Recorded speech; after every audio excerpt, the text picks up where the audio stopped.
Hey there, how you guys doing? Okay, so look at the directions. Solve for the indicated variable. So they gave me an equation, they want me to solve for x.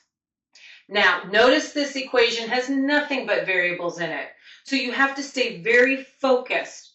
You have to keep in your mind, in this case, that you're getting x by itself. So everything that's not an x has to get moved to the other side.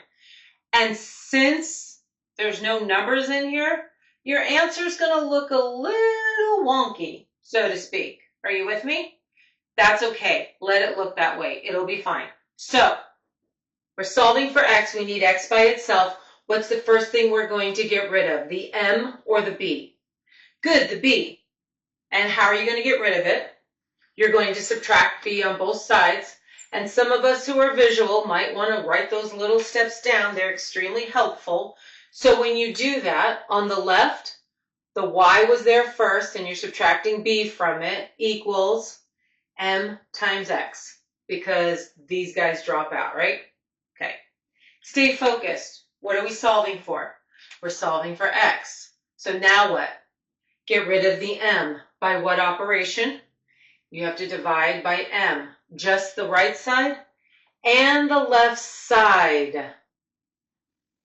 The whole side gets divided by m. So we have y minus b. The whole side divided by m is equal to x.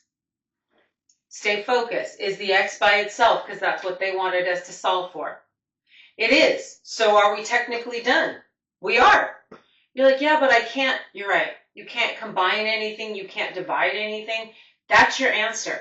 Leave it alone. If that's the way it looks, that's the way it looks. Don't try to pretty it up, so to speak. Okay? Your brain, you have to tell your brain you're sophisticated, and this is the way answers look sometimes. Cool? Okay, I have some examples coming your way. Work on them before you find my answer key video. Catch you guys on the flip side.